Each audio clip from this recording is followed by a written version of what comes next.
this competition, they've been getting quite the work order.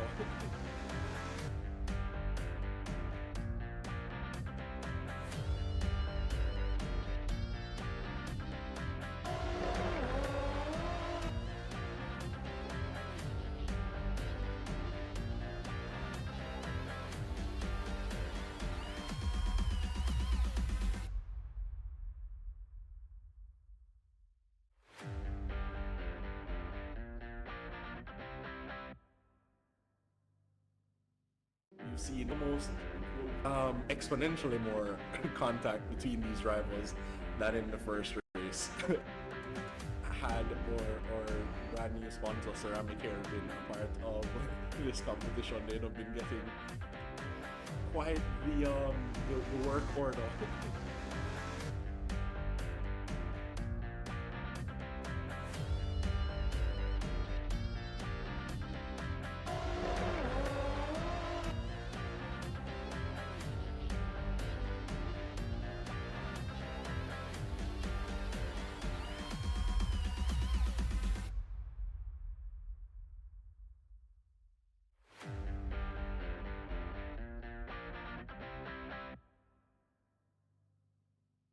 You've seen almost exponentially more contact between these rivals than in the first race.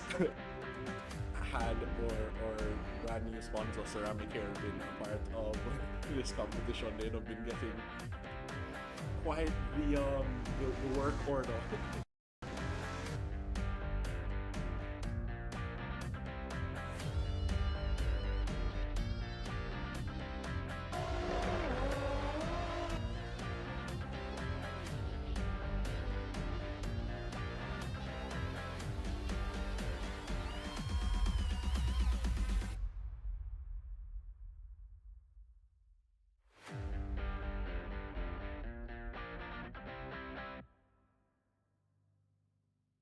You've seen almost exponentially more contact between these rivals than in the first race. Had or brand new sponsor Ceramic Hair been a part of this competition, they'd have been getting quite the work order.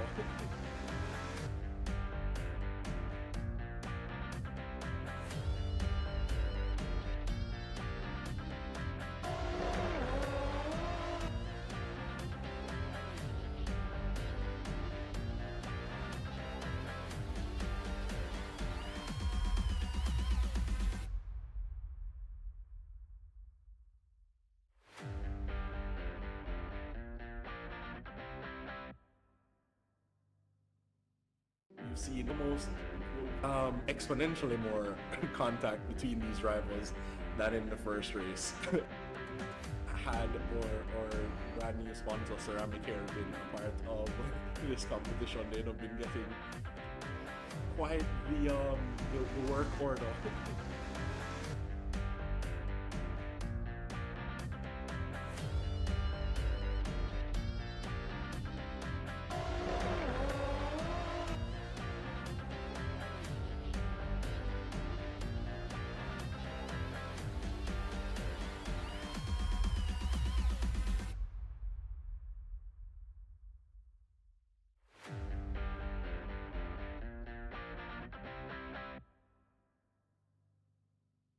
You've seen almost exponentially more contact between these rivals than in the first race.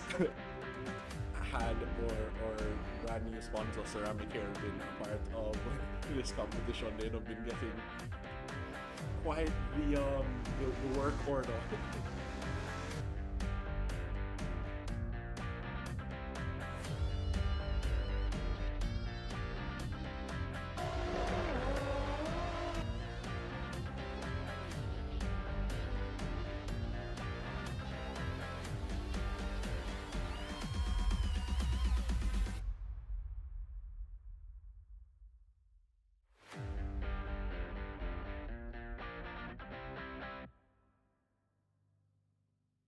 You've seen almost exponentially more contact between these rivals than in the first race.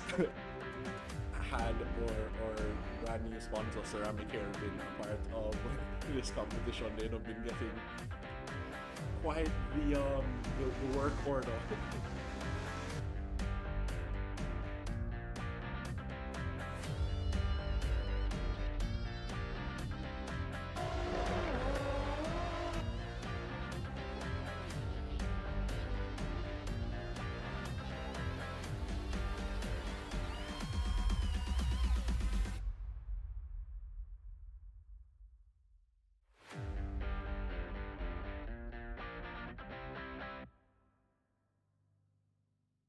You've seen almost exponentially more contact between these rivals than in the first race. Had or brand new sponsor Ceramic Hair been a part of this competition, they'd have been getting quite the work order.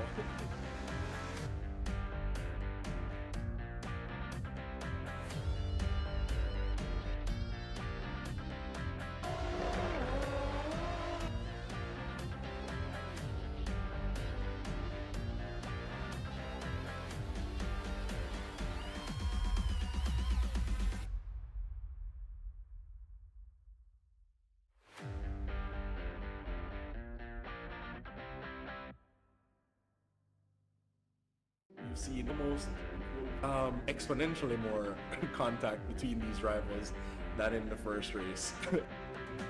Had or brand new sponsor Ceramic Hair been a part of this competition, they'd have been getting quite the work order.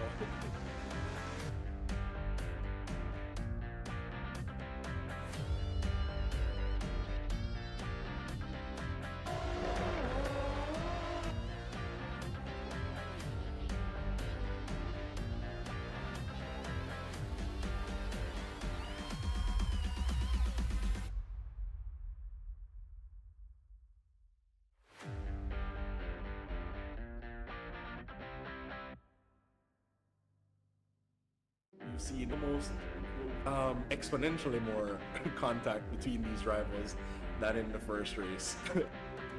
Had or brand new sponsor Ceramic Hair been a part of this competition, they'd have been getting quite the work order.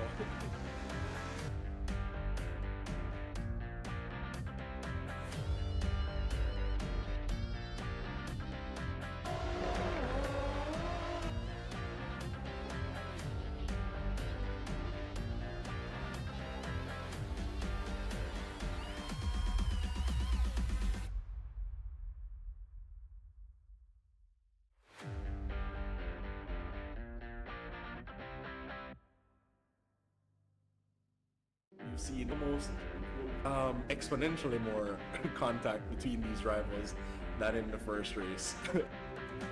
Had or brand new sponsor Ceramic Hair been a part of this competition, they'd have been getting quite the work order.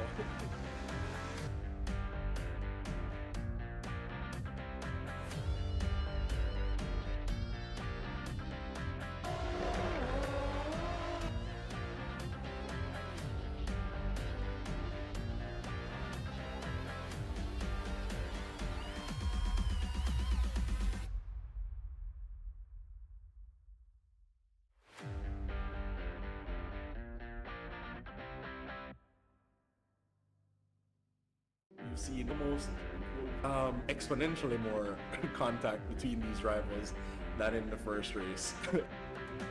Had or brand new sponsor Ceramic Hair been a part of this competition, they'd have been getting quite the work order.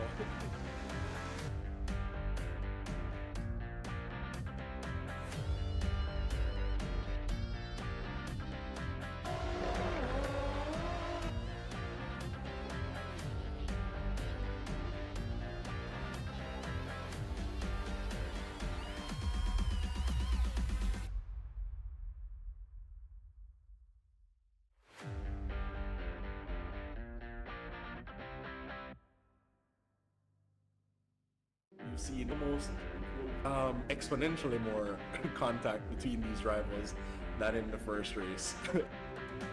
Had or brand new sponsor, Ceramic Hair, have been a part of this competition. They've been getting quite the work order.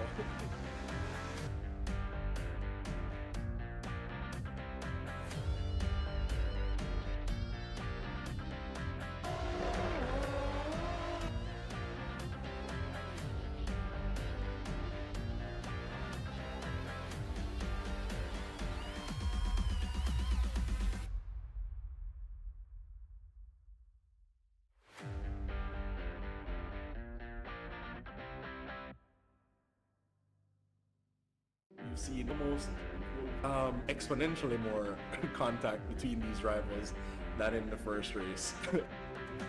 Had or brand new sponsor, Ceramic Hair, have been a part of this competition. They've been getting quite the work order.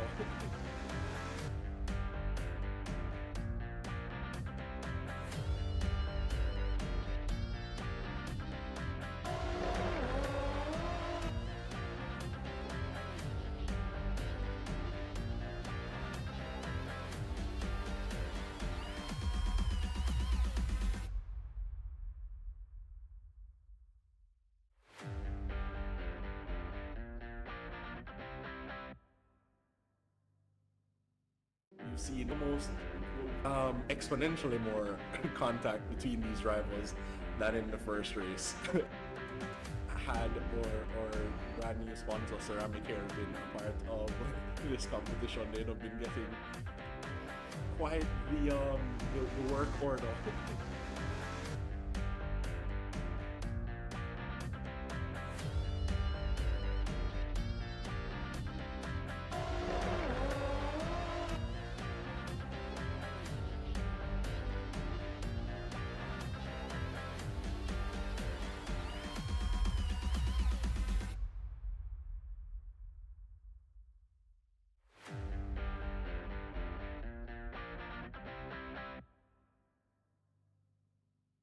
You've seen almost exponentially more contact between these rivals than in the first race.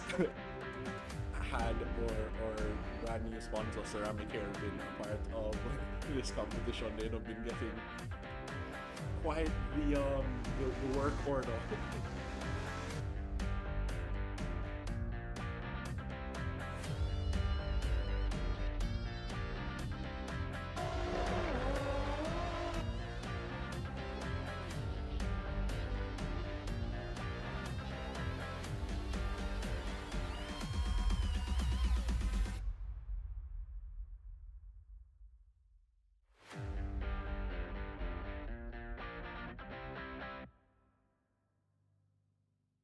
You've seen almost exponentially more contact between these rivals than in the first race.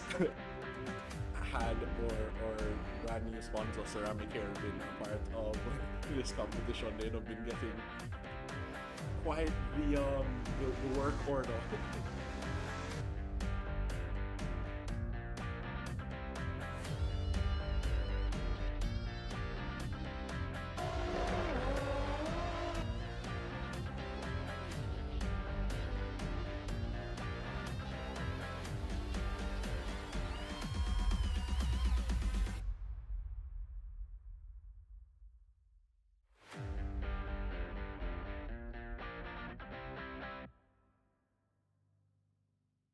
You've seen almost exponentially more contact between these rivals than in the first race.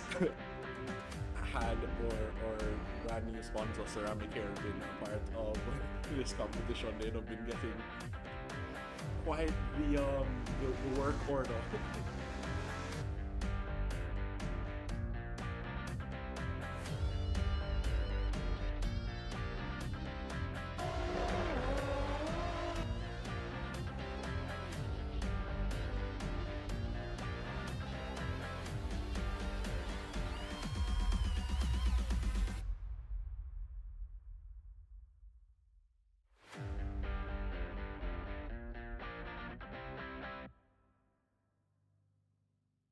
You've seen almost exponentially more contact between these rivals than in the first race.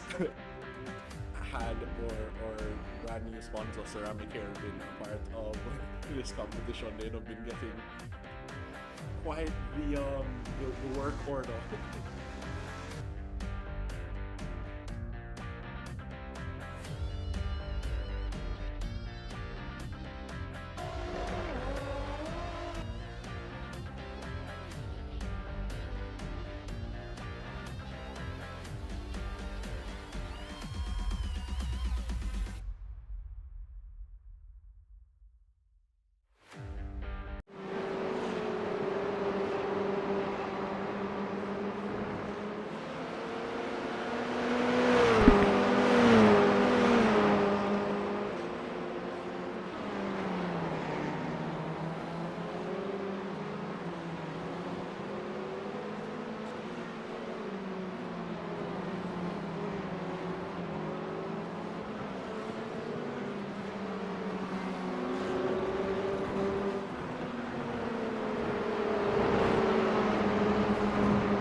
Hello and welcome everyone to round 4 of the JSRA Formula 4 Championship, broadcasting live this afternoon or evening, depending on where you are, from the iconic Okayama Circuit in Japan, a track well renowned for its technical challenges and thrilling layout. Today's race does take place on a 3.7 kilometer, 2.3 mile circuit that features 11 diverse corners from tight hairpins to sweeping curves. This afternoon, I will be your commentator, Mr. Stephen Stewart, a voice that you've got very common with on a Sunday afternoon as well as Fridays on our Caribbean Touring Car Championship. It is my utmost pleasure to take the action and, well, speak of it here as the racing ensues. But that being said, as we gear up for the action, we will take a closer look at what makes Okayama Circuit so unique, with a combination of fast straights, complex corners, overtaking opportunities are plenty. Especially by turns 1, the Atwood curve by turn 4, and the hairpin by turn 5. We will take a brief walkthrough of the track in a moment's time, but as always, we do thank you guys for joining us this afternoon. If you'd like to be a part of the action, we've seen a huge growth in numbers. We have a few new racers this afternoon from Mexico, America, and all over, so very excited to see the collection of talent here this afternoon. But as I said, please join our Discord community, follow us on Instagram and TikTok at JSRA Official for all the latest updates and behind the scenes actions. But we'll just take a brief look at the driver standings after round 3 at Sebring, a very dramatic race that we had enjoyed last week Sunday. But as it stands, Ian Lance does lead the championship points with 49 points, followed by Peter Arundel with 34 points. Ilya Rakitin of Ukraine unfortunately will be missed this afternoon as he is preparing for his examinations.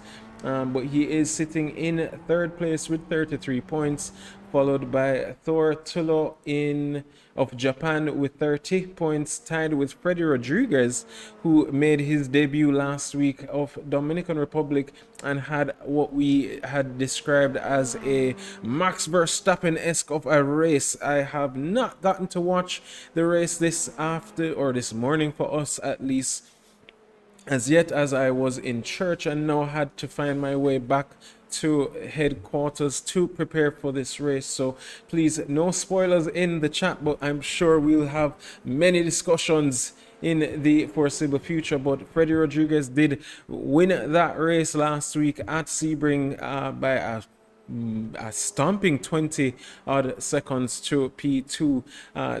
Taj Edwards has made his way into one race this series in Road Atlanta and does sit in P6 with 29 points. Jaden Harrison with 26 points. Unfortunate for him, having 2 DNFs in race 1 and race 2, and was in prime points position, but unfortunately had some incidents, but capitalized as much as he could in the last race, actually getting a drive-through penalty at the start of the race with some technical difficulties, robbing us from that fight that we got in the first lap between himself and Freddy Rodriguez, who those two seemingly had, well, definitely had the most pace amongst the majority of drivers, with the exception of Mr. Lance, who did find himself in a few incidents, unfortunately.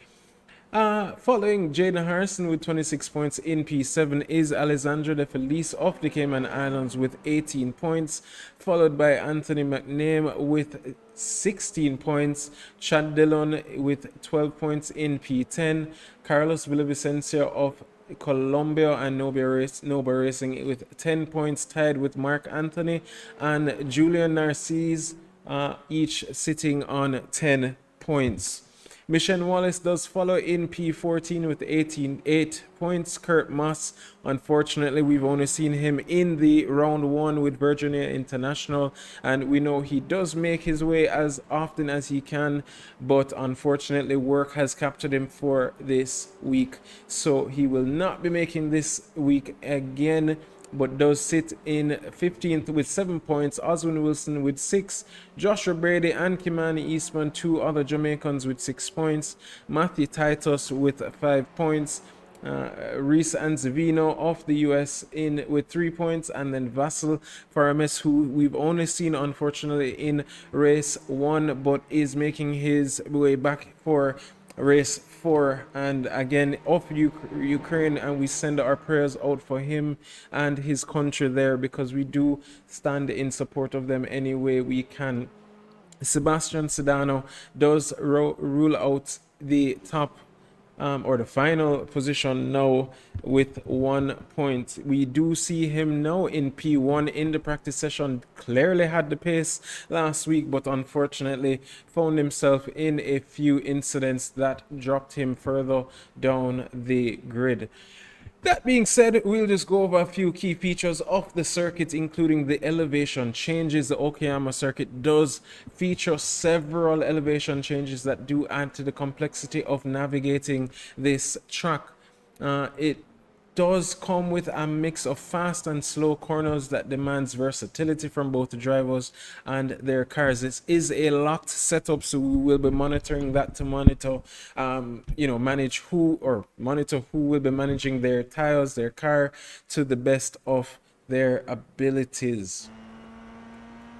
But yeah, as the drivers are out, we'll just go over a quick track walk of the Okayama Circuit, as we do have Freddie heading down turn 1, denoted as, who would have guessed it, the first corner. And yes, ladies and gentlemen, that is the name of that corner. First corner, a fast right-hander that does require precise braking and a bit of trail braking to maintain the speed, as well. A very common overtaking spot, especially on lap 1. We've seen this already in our CTCC series as well as our Radical series last year. Turn 1 can be very dramatic for the drivers, so we will monitor that as much as possible. But turn 2 does follow, denoted by as the Williams corner, a gentle left-hand kink that leads straight into turn 3 by the Moss S, a tight left-right chicane that demands quick reflexes and precise car positioning.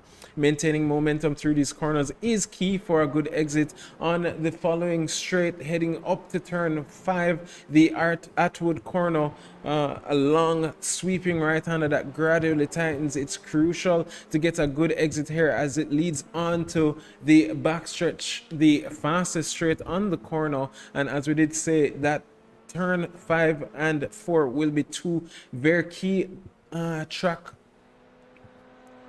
sections that we will be looking out for this afternoon or evening, again depending on where you are, just to maintain and make sure that the drivers, well, you will see some possible overtaking and defending there.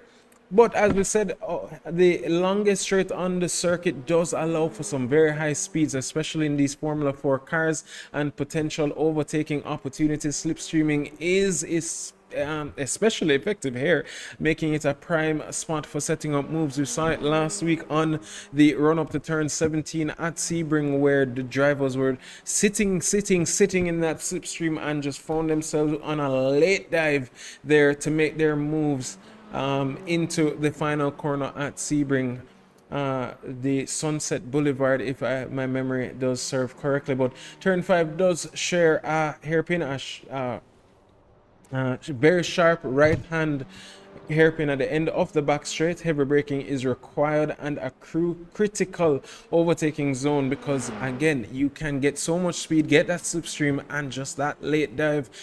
So we will see a lot of drivers maybe covering the inside line as best as possible to make sure that they can manage their race as best as possible.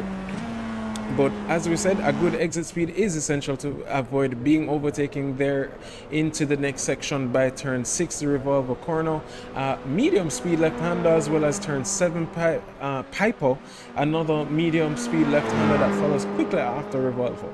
The challenge here is definitely to find a smooth rhythm through these interconnected corners as you head down to turn 8. Let me just switch the drivers quickly as we were riding along with Jacob Palmieri of the United States, who is making his debut here this afternoon in the FIA Formula 4 Championship, as well as Saif Rawai from well, we raced with him in the DAU Championship. He is of Omani descent and very excited to see what he can come with this afternoon. We raced with him, against him, and then briefly together in a few instances in the GT3 Championship that the DAU League had hosted in Ukraine a few months ago that we did take part of. So we happy to see these drivers making their way to support us when and where they can.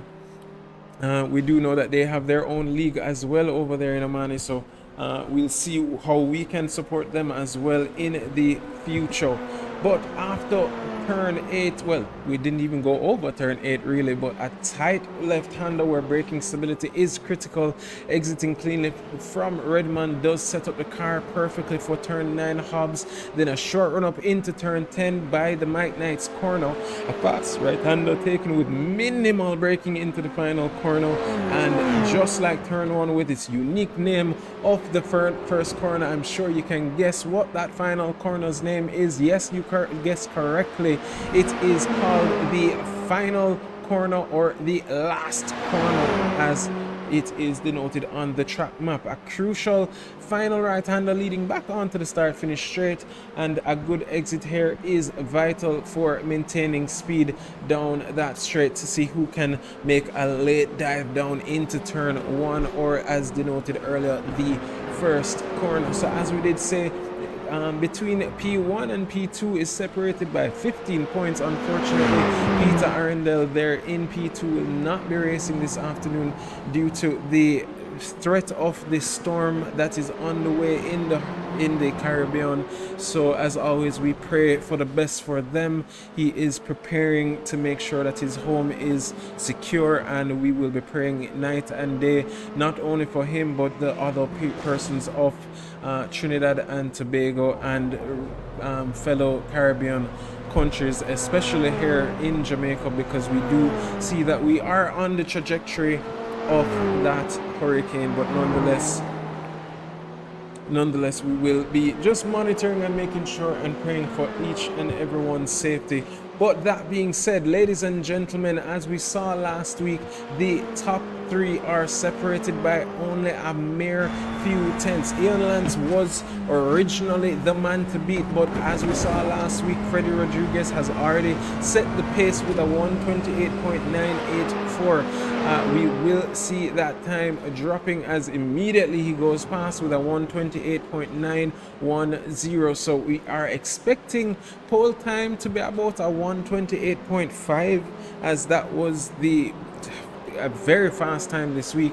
But we will also make notes that the track temps are a little bit hot and humid, so we might not see it go all the way down, but 128.5, 128.7, well, even I would even say, I will take a rough guess and say 128.4 this afternoon, just because of the gradual track gain and grip being laid down by these drivers as they head lap after lap to lay that rubber down. But nonetheless, we'll just continue to monitor. We do have a few new guests here this afternoon, starting with Simran Sutherland, the Barbadian, from Barbados, making his debut here at the JSRA. So very excited to see what he will come with this afternoon.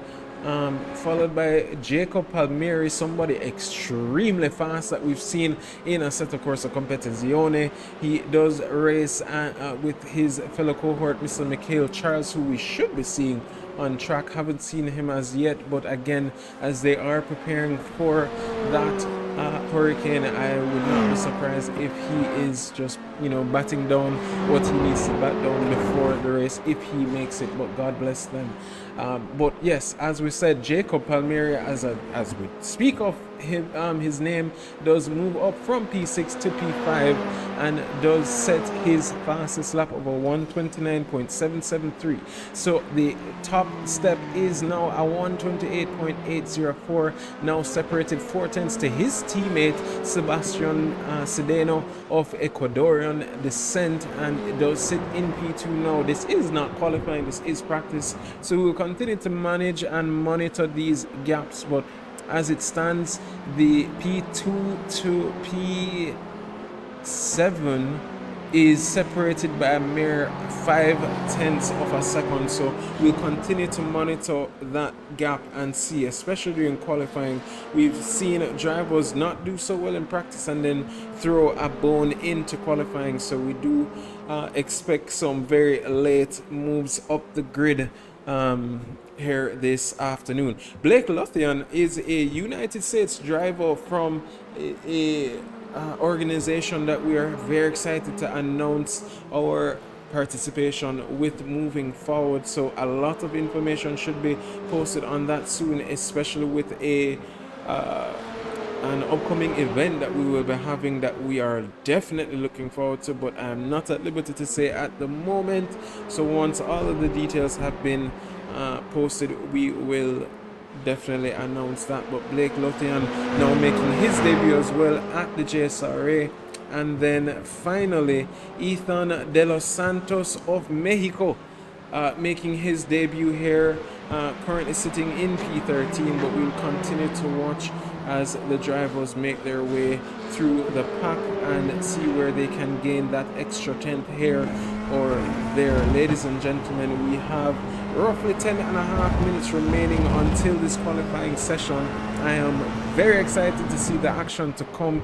I'm hoping that the rest of the drivers will make their way through, and we may very well see a lot of what we just saw there with Simran, not for him only but for the majority of the track, as they will definitely be having a lot of tire issues here this afternoon with the high track temperatures, so we'll just continue to monitor that. I'm sure they will be hoping that that will be as smooth as possible.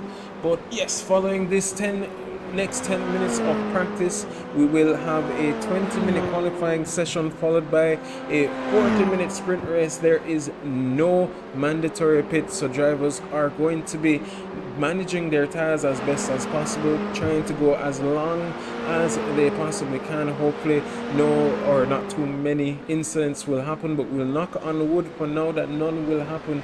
Race director Nicholas Donald is in the driver's room as we speak. He is our head steward for this afternoon, typically here helping, but is at the go-karting track as well, so testing his skills with multitasking this afternoon as well to see how that can relate. But nonetheless, we have 15 drivers on track. Very excited to see what is to come, and in less than 10 minutes, ladies and gentlemen, please be prepared for an absolute showing of a qualifying session between these drivers. I cannot wait, as we've seen these drivers fighting it out every week, and the racing has just gotten better and better and better. Chad Dillon there in his Lewis Hamilton themed car number 23 Formula 4 car. Chad Dillon there did not have his best showing last week and did make mention of it last night in the Chase for Pace series, so I know he will be trying his best to make back up. Currently sits in P12 of the Drivers' Championship as we speak, so has some work to do. But nonetheless, we do have Mr. Lance there finally making his way up into the 28. So we have two drivers separated by a 10th.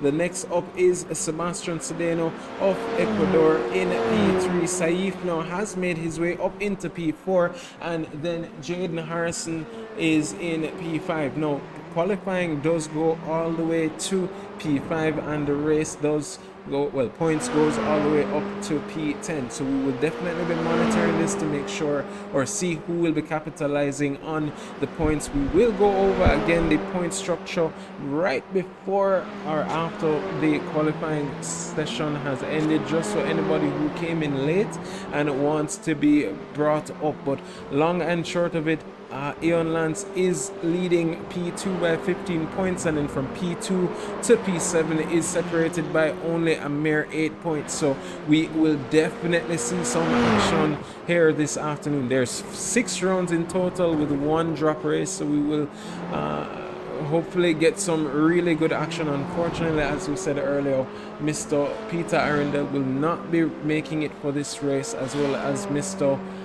Kurt Moss. But nonetheless, as Mr. Lance comes around the last corner, and yes, ladies and gentlemen, that is the corner name, we will just ride along with him for the duration of this lap and watch him as he tackles the Okayama Circuit.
Yes, ladies and gentlemen, so far again we are noticing the top 3 are separated by only a few mere tenths here. Sebastian improving on his time to head up to a 129.067 in this series. Round 1, round 2, round 3, Jaden Harrison did not qualify very well, with the exception of round 3 last week. I believe started in 2nd position, but round 1 starting in 5th and round 2 starting in 4th.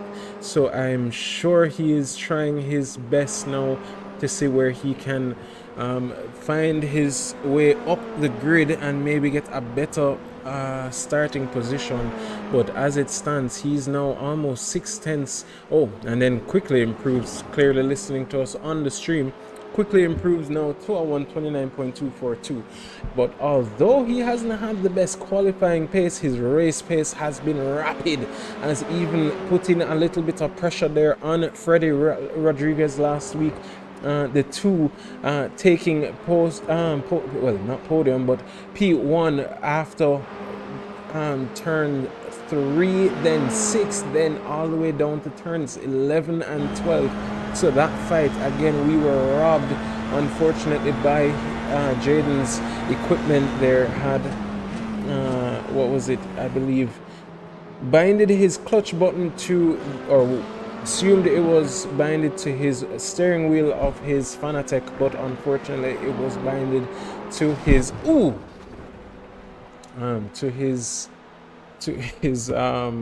his pedal. So maybe listening a little bit there too intently, Mr. Harrison, but does find himself into the wall, and he did end up unfortunately in jumping the start slightly and ruining that, well, not ruining that race for him, but robbing us of that battle that could have been. But hopefully we will be seeing that, as the top four are separated by only, again, a few mere tenths. And you know, we typically see the sandbags dropped right there after the practice session, so maybe these drivers have a little bit more pace there. As we see, three drivers there, literally a few tenths between them. Who was that?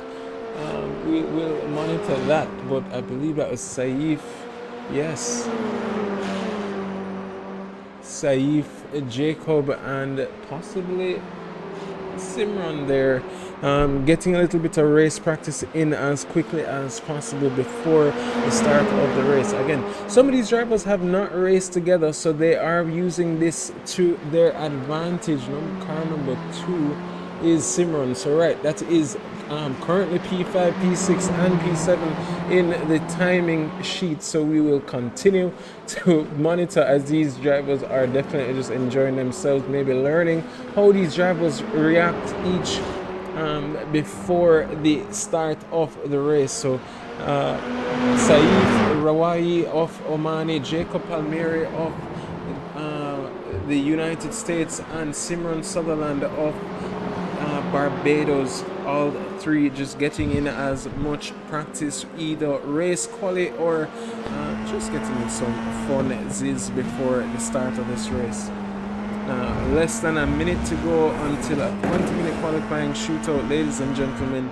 I cannot wait for what is to happen. Look at these drivers go in the midst of a practice session. So this should be their final lap there as Simran does run off. Looks like he did lock his tires there at that stage of that corner into turn 1, but nonetheless we will continue to watch along as these drivers tackle the next few, or 8, 6, 7 corners here at the Okayama Circuit. Looks like there was an incident there between Mr. Chad Dillon and Luis and Zivino. They're heading out of turns 5 into turns 4, heading down into turn 5, but these two are still going at it. So clearly, again, just using this time as their race practice time. So very excited to see what is to come, ladies and gentlemen. Under a minute to go, there goes the contact, and the practice session is now over. Qualifying will begin in only a moment's time. We'll just have a brief word from our sponsors, Ceramicare and Emmanuel Boutique. Once that is done, we will enjoy the qualifying session. Contact between these rivals that in the first race had or brand new sponsor Ceramicare been a part of this competition, they'd have been getting quite the work order.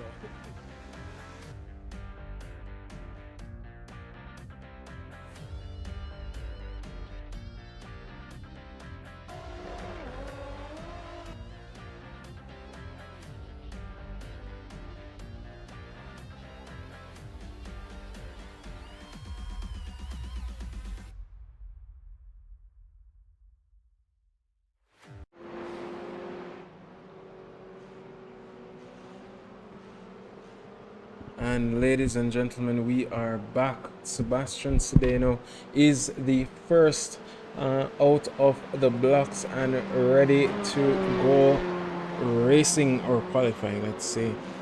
We did see him with some very good pace there as he comes down by Revolver turn 6 into turn 7 by Piper corner. There is a short run up now into turns 8 by Redman.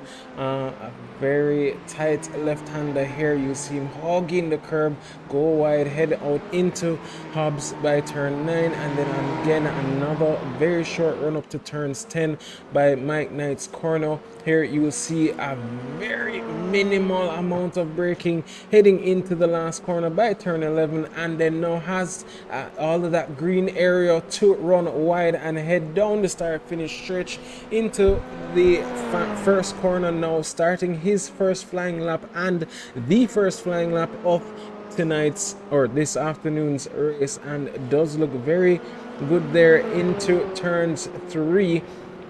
So we will turns 2, sorry, into turn 3, the fast left right chicane, and you'll see him hug that inside line and head down into turn 4. Right here you will see again a lot of overtaking this afternoon, so very excited to see. And it does look like he keeps it very neat and tidy as he heads down onto the fastest stretch of this track, coming out of Atwood Curve down into turn 5 by the hairpin.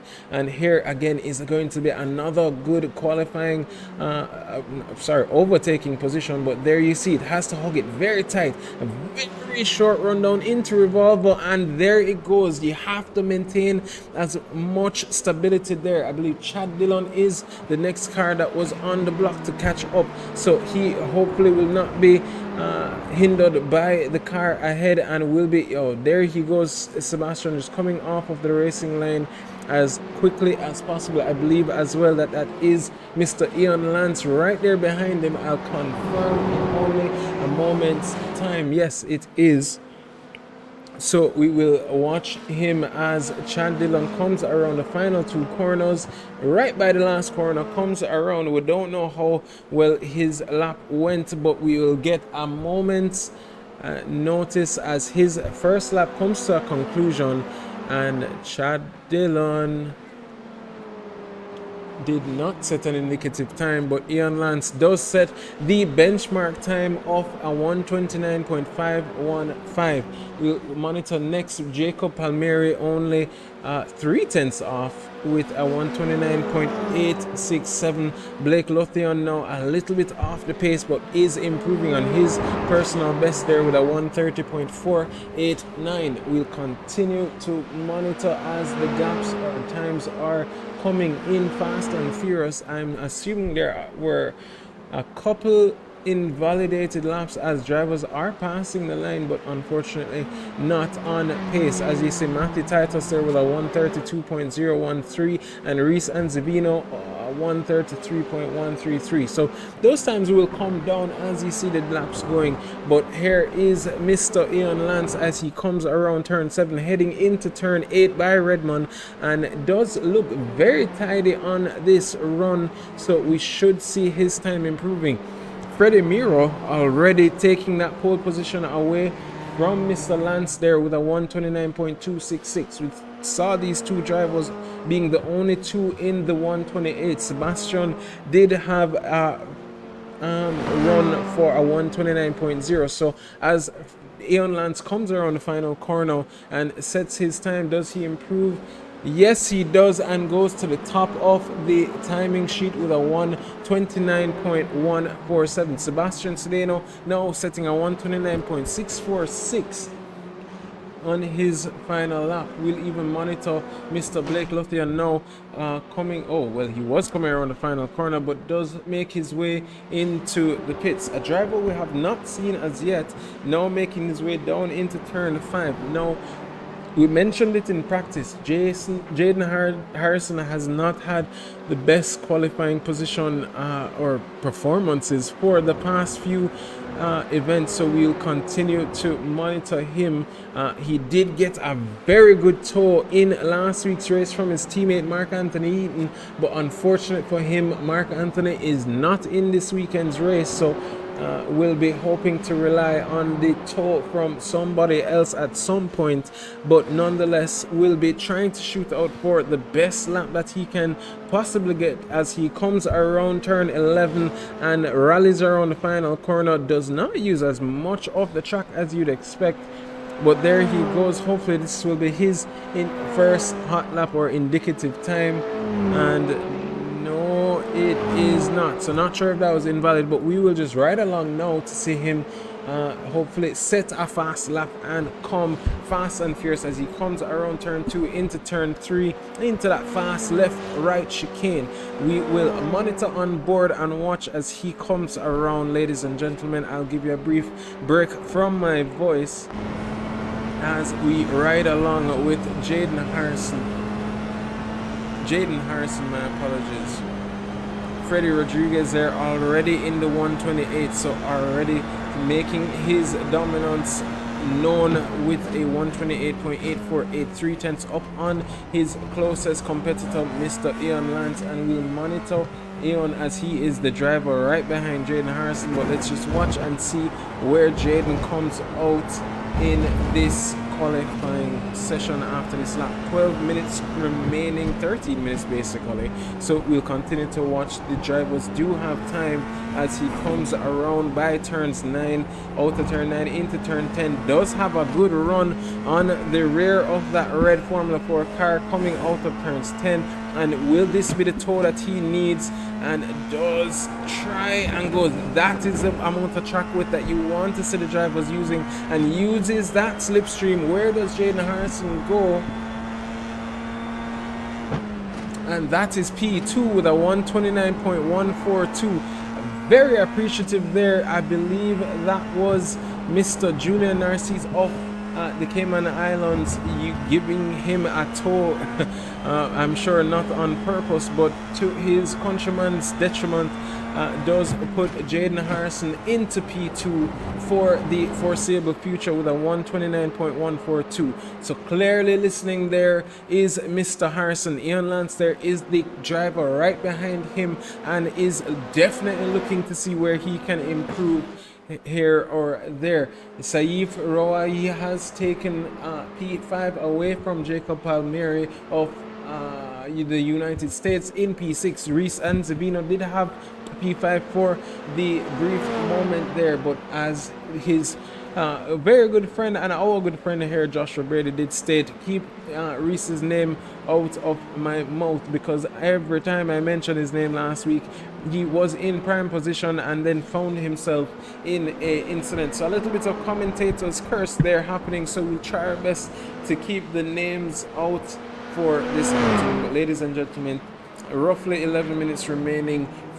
15 drivers are out on track. I am still expecting to see a driver rejoin, Mikhail Charles being one of them, who should have been on from a much taller time, but clearly losing track of time there. But nonetheless, ladies and gentlemen, Saif Rouahi coming around the final corner.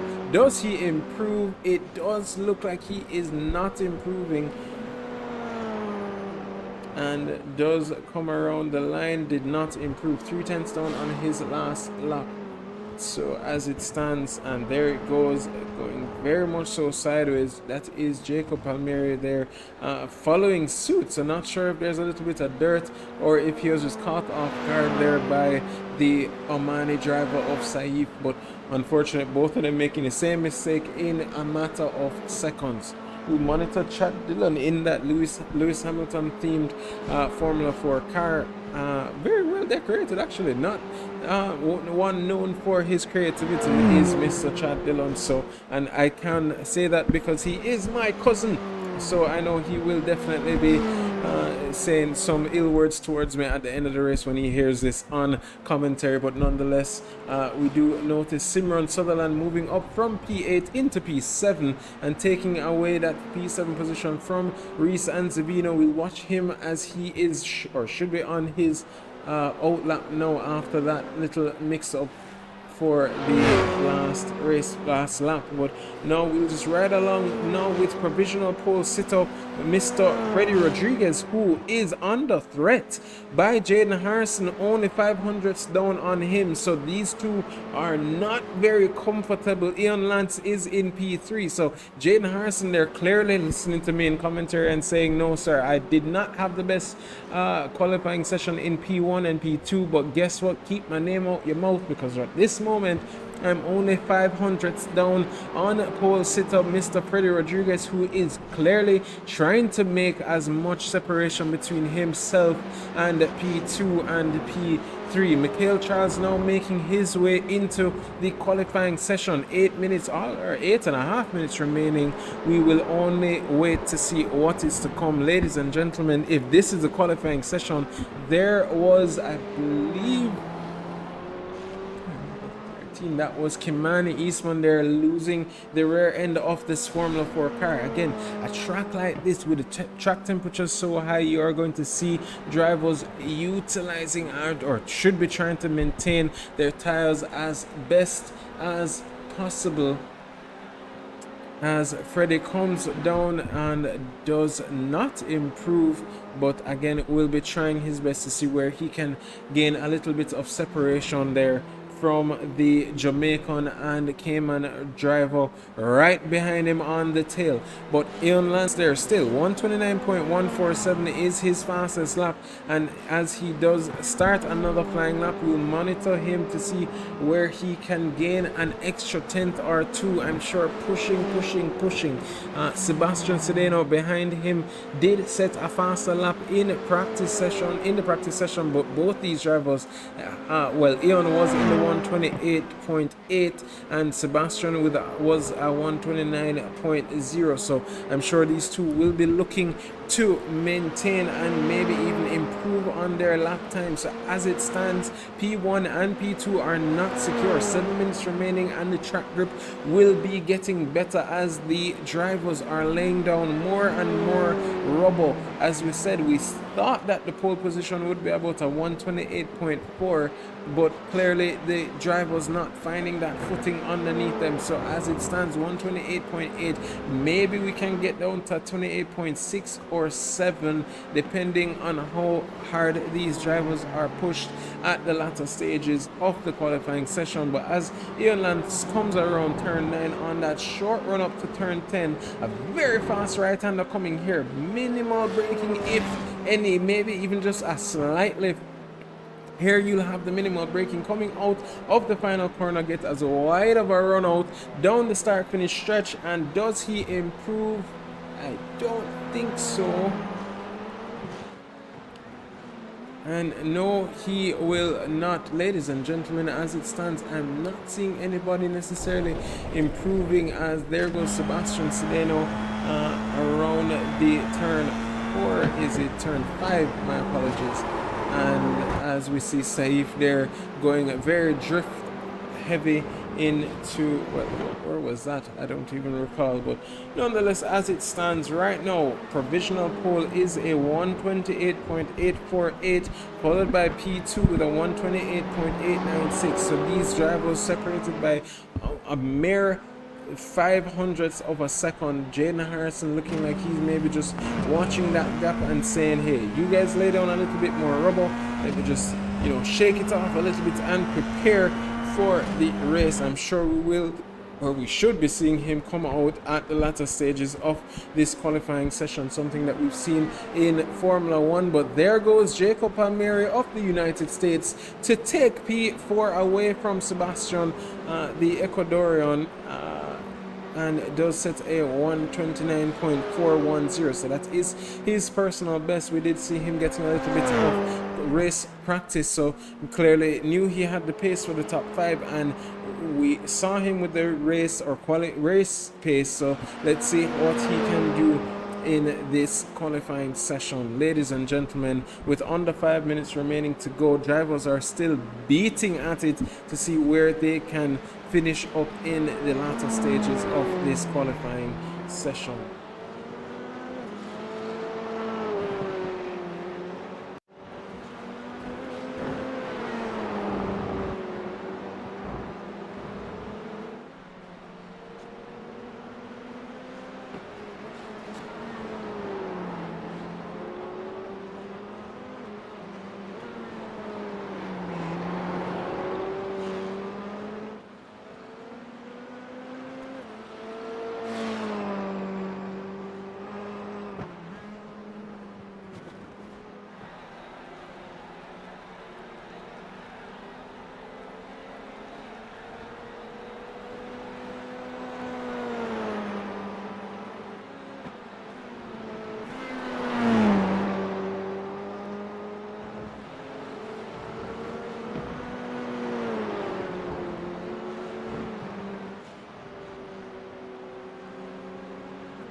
there goes Saif now using the slipstream there and getting a toe there on the start finish stretch and using it to his advantage to pull him into P4 right ahead of the American Jacob Palmieri, and does sit comfortably. Well, comfortable is relative as the drivers are still shooting out for that final 5 positions. Remember that the top 5 are given points from 5 points for P1 down to 1 point for P5. So this is not just starting order as a gift, but also points in the driver championship standings.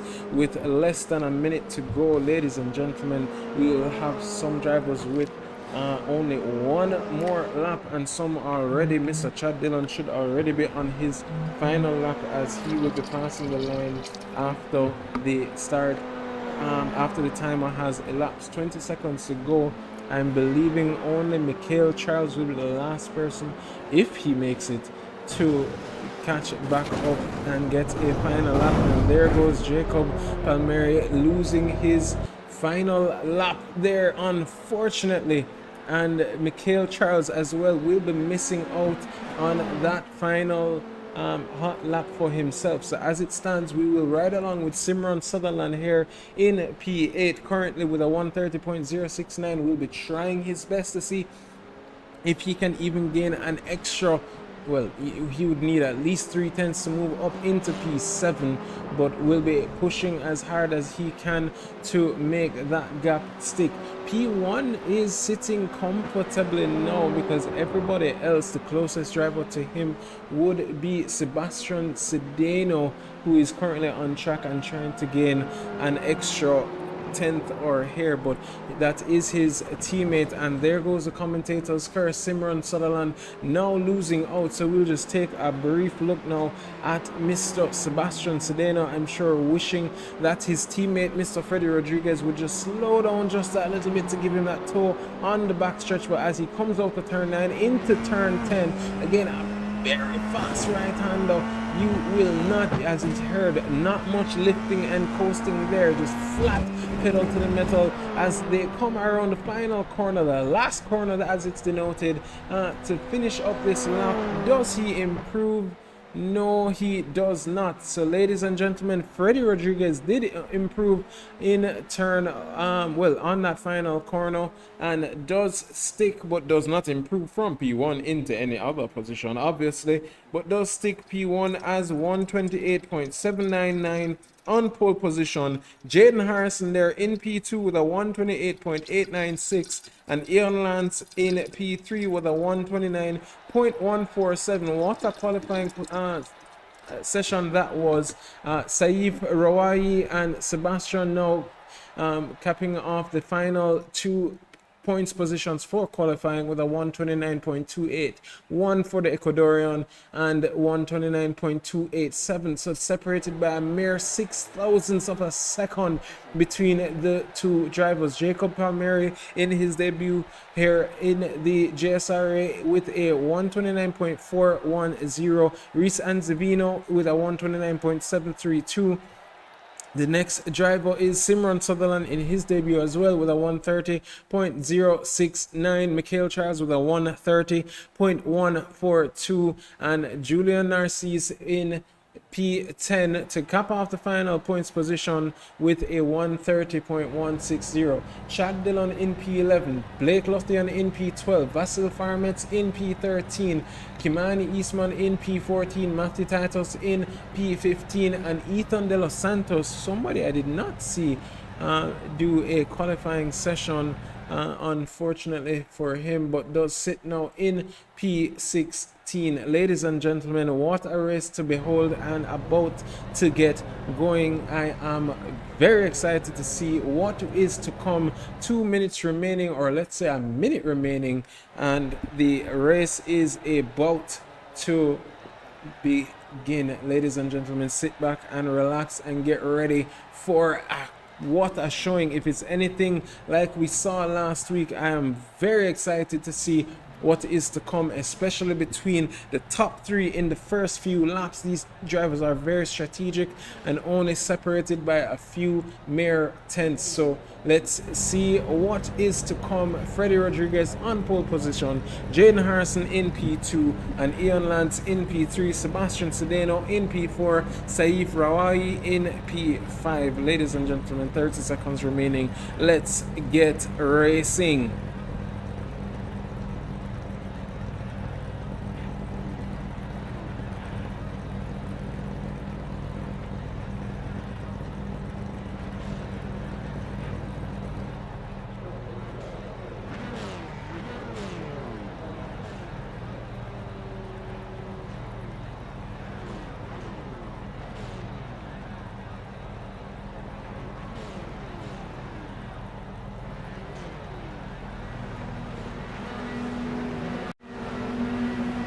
And if you're just joining us, ladies and gentlemen, the lights are on.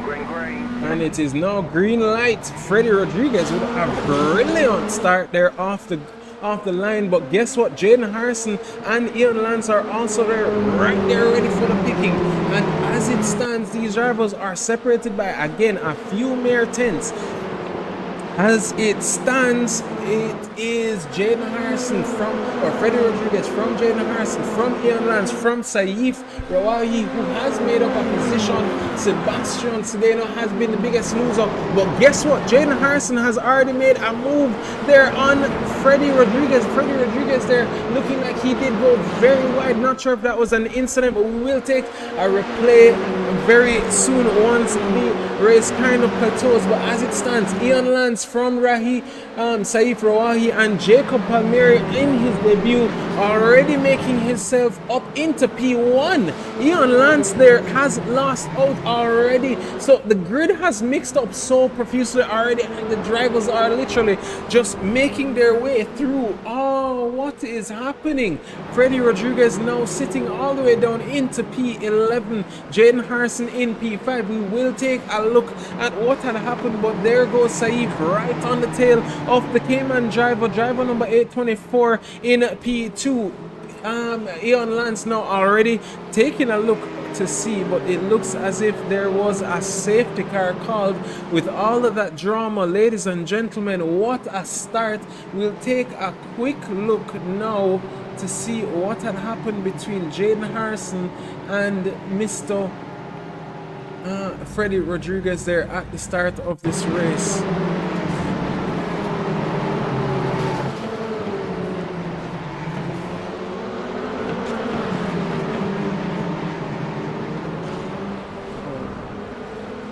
And there are so many incidents that I still haven't even found what had happened.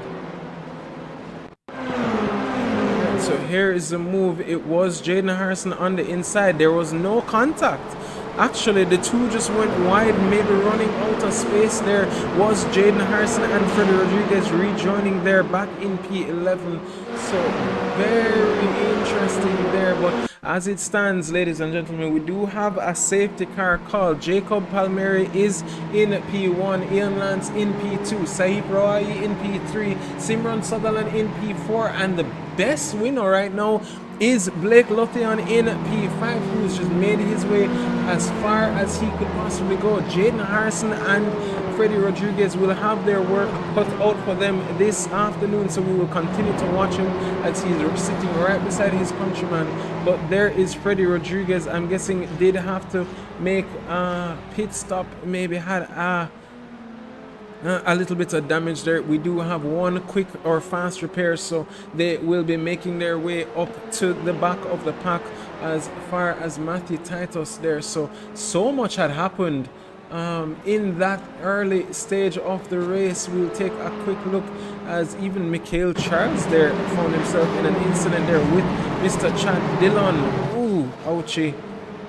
Even finding himself on his roof was Mr. Dillon, but nonetheless, we'll see that gap closing up now as Mikhail Charles and Mr. Freddie Rodriguez make their way up to turn 5 into that very interesting corner right there by the hairpin, and makes their way up to the back of the pack. So hopefully that race will not resume back in that dramatic fashion, but there is Michael Charles there catching up to the back of the pack. Only driver remaining is Mr. Matthew Titus, so hopefully he will catch back up quickly. But as it stands, the drivers should be at about 50 kilometers per hour, and we will monitor the restart here this afternoon at Okayama Circuit, and hopefully we'll have a much cleaner start here in these stages of the race. It is Ian Lance there,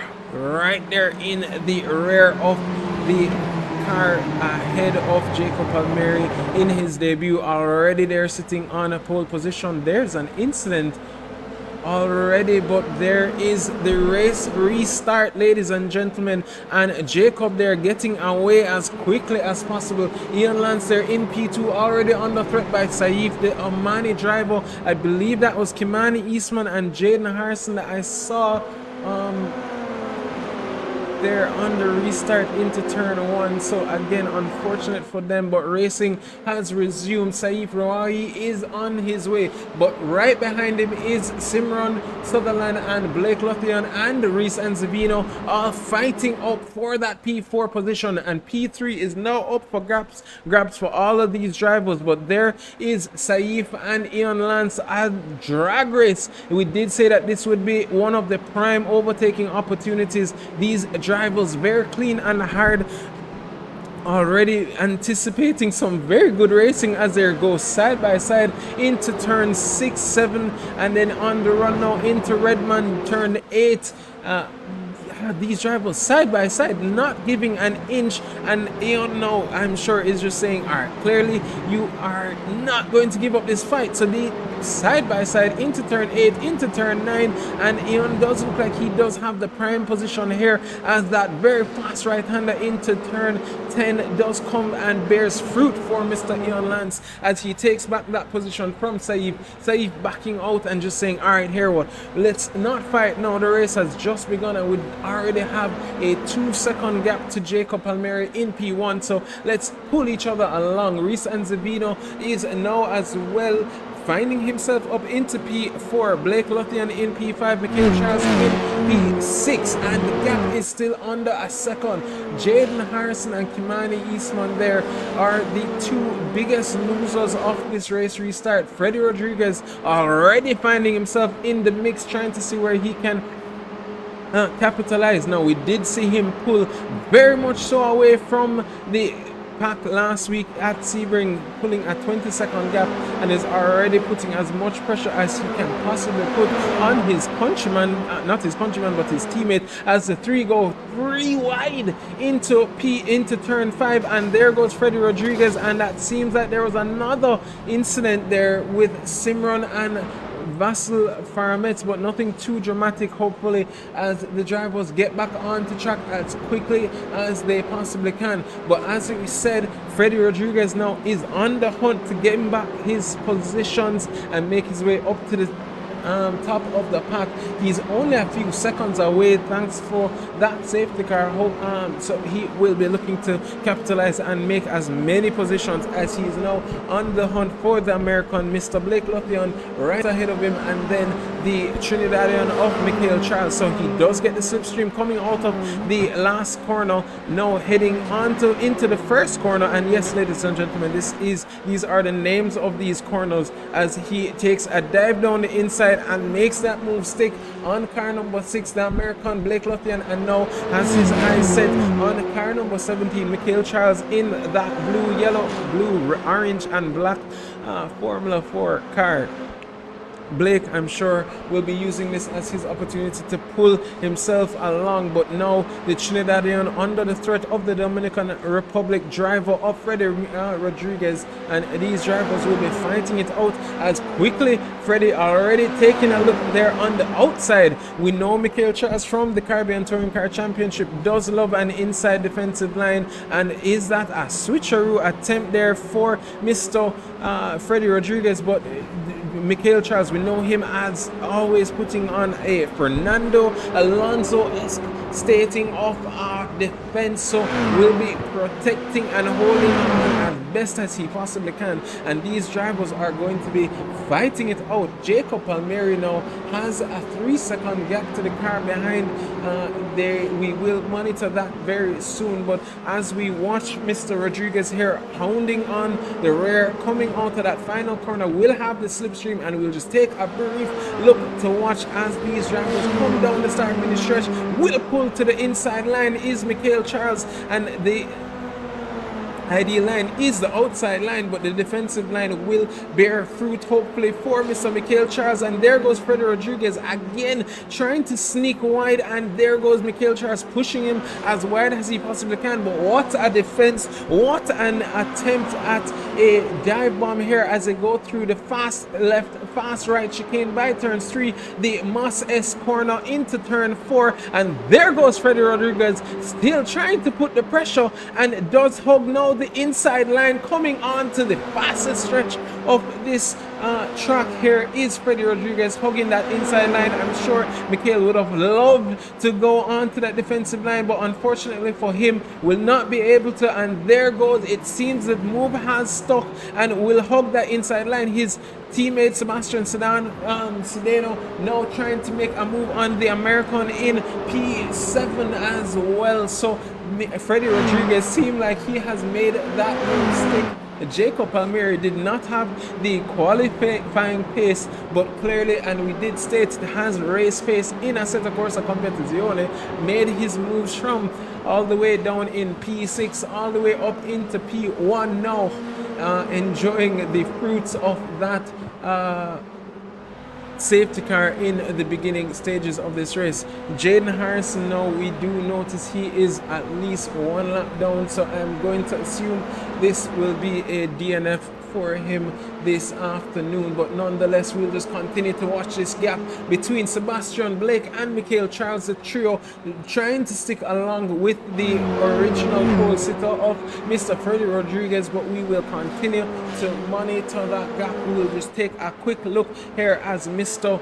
Saif Rawahi, a late entrant into this race, so clearly found his pace here this afternoon. But there goes Sebastian Sedano on the American of Blake Lothian. They're into turn, or out of turn 4 into turn 5 now is the run up.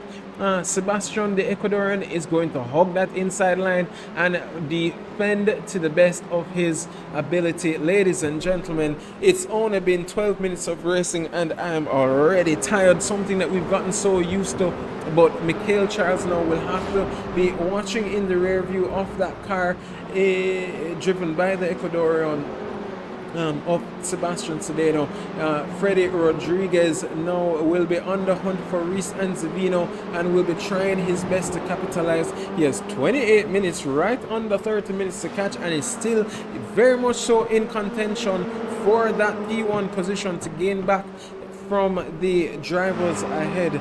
And we will continue to monitor and watch as these drivers attack and attack and attack. The gap between Reese Anzavino and Freddie Rodriguez now under a second, so Freddie clearly on pace to just hound on these drivers. But there goes Saif and on Ian Lance there. Not sure if Ian maybe went off track, maybe went a little bit wide there, as you can see right by the turn 3 fast left fast right corner. So we're not seeing any instance of off track or any incident, so maybe just that Omani driver just making that move on merit, but that is just allowing Mr. Jacob Palmieri to get away. But as we speak, Michael Charles now under threat by the Ecuadorian, and the two go side by side coming out of turn 5. Sebastian now hugs the inside line and will be trying to make this move stick, and the two go close inches almost to each other as they come out of turn 6 on to the run up into turns 7, 8, and now into turn 9. So now the Ecuadorian will be going as defensive as he can possibly go and will be looking to cover off that P6 position for the balance of this game. Blake Lothian now just watching there in the rear view, trying to see where he can make up a place. But again, as we said, the gap from P2 to P1 is now separated by only a few tenths. But guess what? Freddie Rodriguez, our initial pole sitter, is side by side with the American or Sicilian, let me say, of Mr. Reese and Zavino, as the two drivers are now side by side coming out of turn 3 heading down into turn 4. We did say that turn 4 is another overtaking position, and as we bear fruit, there goes Mr. Freddie Rodriguez to take the best of the rest and heads now 2.4 seconds away from the challengers ahead in P3 and P2 of Ian, Lance and Saif. So I am going to be monitoring that gap between. Reese was not giving it up too quickly, but nonetheless the pace is definitely and in favor of Mr. Freddie Rodriguez there in P4, and will be now on the hunt for Mr. Ian Lance. I'm sure will be now thinking to himself, all right, Saif, it's either you're going to give me back that position or you're going to have to pick up the pace, because we have a charging Dominican Republic driver on our behind and is on his way to see if he can make his way to take back that podium position from the two ahead. Unfortunately did lose out that P1 position and had to make his way from P1 to P11, and then seemed to have found himself in an incident and is now on the charge up for P1 or well, at the moment the podium positions, ladies and gentlemen. We have 25 minutes remaining and the race is not over, and the gap is now under 2 seconds between Freddie and Mr. Lance ahead. So we will continue to monitor that gap as the drivers push and push and push, and Ian there clearly saying, no, I am not really looking to give you give up on that position. Saif was definitely breaking the toe there, and these two are literally just pulling Freddie right into the mix, and they will definitely see a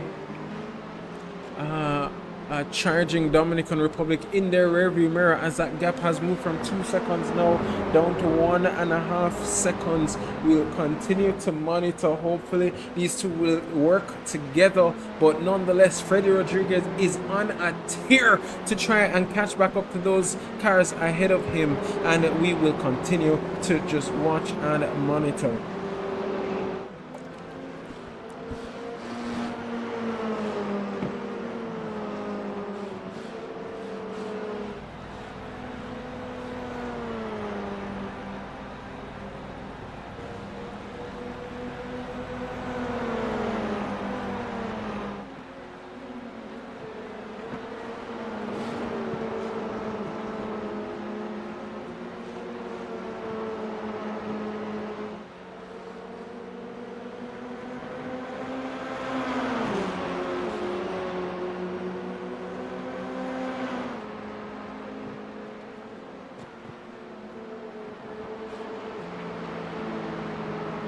As we suspected it, ladies and gentlemen, and we'll monitor it soon enough, but the gap between Ian and Freddie and Saif has now dwindled to about a second amongst them all. Ian now, looking as this is the desperation zone, does send a dive down the inside into turn 5 and hugs that inside line, and now Saif will be the one under threat by Mr. Rodriguez right behind him. So these drivers left that room for the Dominican Republic driver to find himself right there on the tail of this action for P2. So P2, P3 and P4 are now under threat and in the air for any driver of these three to come into place. Sebastian Sedeno is now on the rear of the American Reese and Zavino and will be trying his best to see if he can make a move stick, but nonetheless we will continue to watch as Freddie now in the slipstream.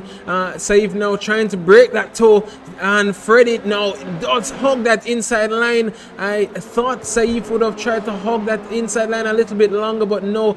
But guess what? Coming out of turn 2 in turn 1 into turn 2, you do get to hold that inside line. So they do head down now into the Moss S, and this is a fast left right chicane, and Freddie Rodriguez now will be trying his best to put that pressure pressure and sends that move down into turn 4 and takes that move away from Saif into the run up onto the fastest section. So Ian there was definitely maybe hoping that Saif could have held him up like he held himself, but quickly dispatches is the Dominican Republic driver of the Omani driver and heads down into turn 5 and is now on the hunt for P2. And let's keep in mind as well that P1 is 7 seconds ahead, so still not unreachable by the Dominican Republic driver. So that hunt is on.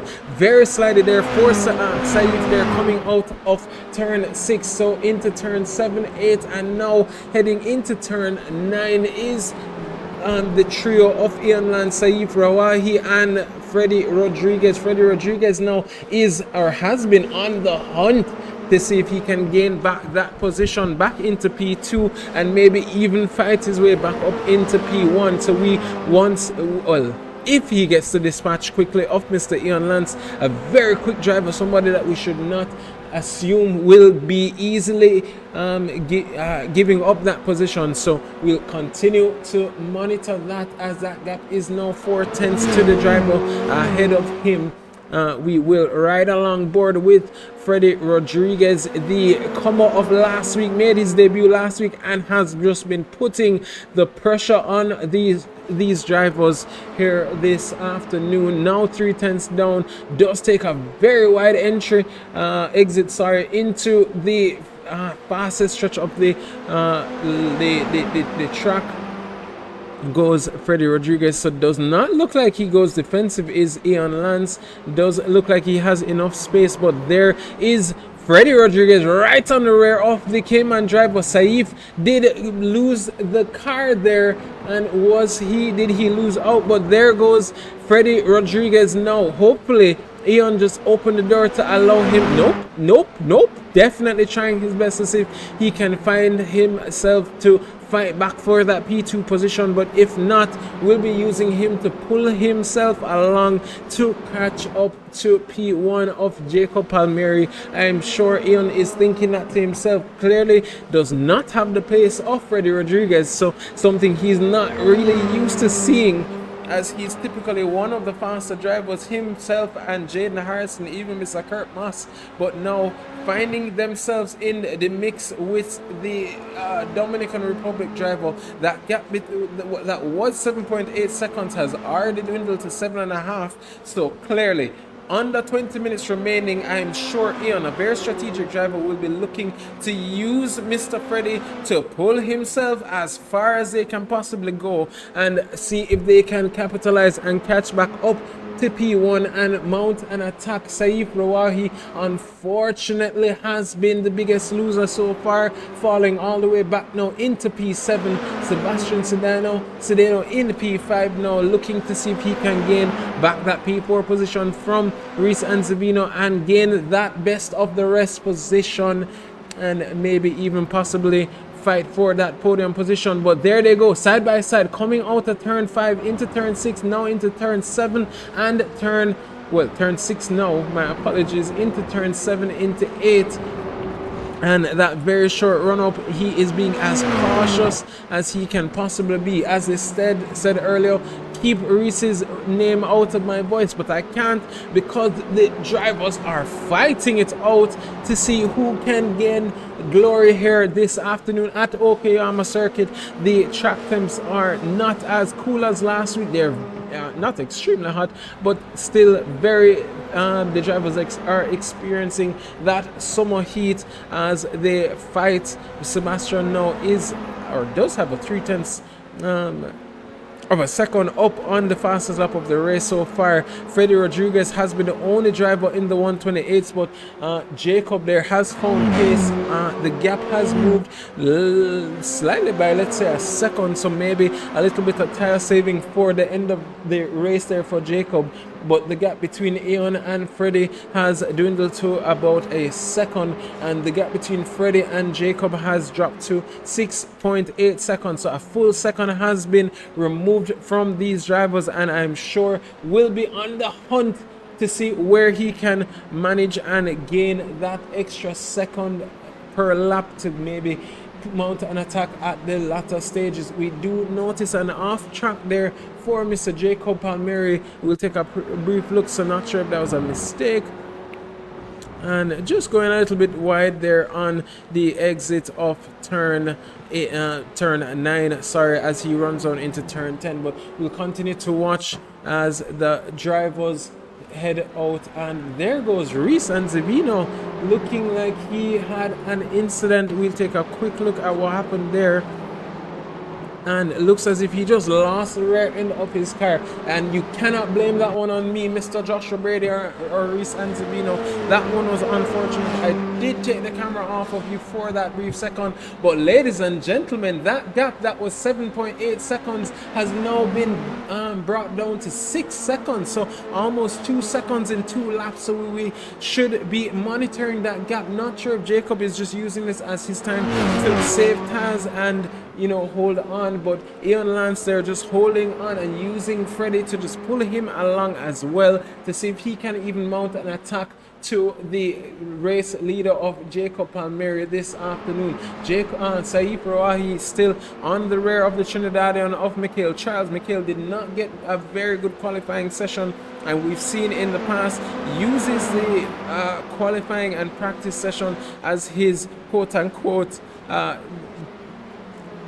session to learn as much as he can to gain that extra edge out of the drivers. So we will continue to monitor as the Mali driver hunts down the Trinidadian. But there is Mr. Ian Lance again, just keeping within a good gap to make sure or see where he can be pulled along. But that 7.8 second gap, ladies and gentlemen, has now dwindled to 5.5 seconds. So we will see a moment's time, an attack in maybe, let's say, I would say roughly about 5 laps, or roughly about 7 or 6 minutes remaining. We should see Freddie Rodriguez on the rear of that American driver. So we will see the defense of that American in his debut here already, and we'll be hoping to keep as best of a momentum here in the final stages. Less than 14 minutes remaining.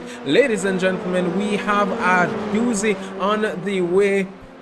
Alessandro, we do see you in the chats, and thank you. We know if you can't make it on track, you'll make it in the chat. So we are very excited to see you there. But we, as you know, we do have a drop race, so unfortunately you couldn't make it for this week. We are excited to see you next week at Tsukuba, but nonetheless, there goes Saif on the inside of Mikhail Charles, as Mikhail does try to hold on, but no, the two go side by side coming out of turn 6 into turn 7, and these drivers have been putting on what a show here this afternoon at the Okayama Circuit as they head down into turn 9 by Hobbs, onto the short run up into turn 10 by the Mike Knight Corner, and these drivers are putting on a show. The gap between P2 and P1 is now under 5 seconds, ladies and gentlemen. 12.5 minutes remaining to go. Who will be on pole at the end of this race? We will continue to watch and monitor. Julian Narcisse is now on the hunt for Simran Sutherland in P9, and they two are fighting, but nonetheless, there goes Saif, and we'll take a quick look at what had happened there. Was it an incident, or was it just the tires giving out? And yes, ladies and gentlemen, it was the tires for Saif. Unfortunately, in the latter stages, could not move too quickly because he has other drivers, and you have to hold your brakes. You can't just come right back on to the track. So unfortunate there for Saif on his debut, but respectful driving nonetheless. Mikhail Charles now with a 2.5 second gap to the car ahead. Will be monitoring that as we go along. Julian Narcisse now of the Cayman Island, the Cayman Motoring Federation, let me say, is now the closest battle on track as he hunts down Simran Sutherland, another Caribbean countryman of the Barbados. Island. Ladies and gentlemen, we'll continue to monitor as these drivers will be beating their tires to see who can capitalize on these final few minutes of this race. 4.4 seconds is the gap to the car between P1 and P2. It was 6.8 seconds 3 or 4 laps ago. We will continue to monitor, but this does look like another maybe 3 or 4 laps before the drivers will be meeting this afternoon. So hopefully we will see that action in the, as denoted by Mr. Chad Dillon, the desperation zone here this afternoon. 11 minutes remaining, ladies and gentlemen. What is left to come?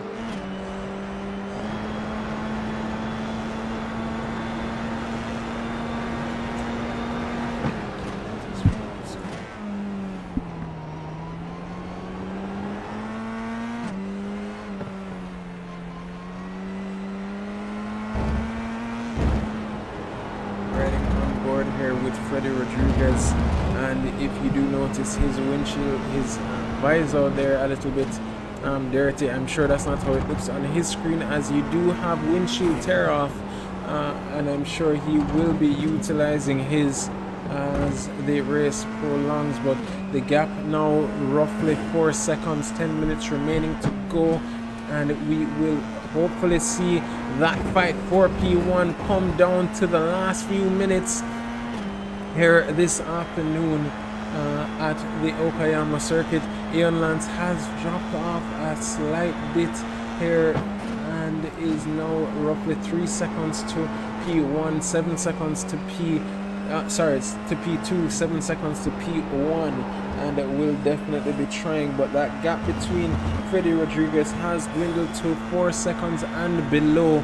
So we will continue to hope for that final few minutes of fighting here this evening, this afternoon, depending on where you are watching. Ladies and gentlemen, enjoy this last few minutes of this battle here this afternoon at Okayama Circuit, and we will be looking forward for 4 seconds is the gap, or less than 4 seconds, as the gap is just dwindling.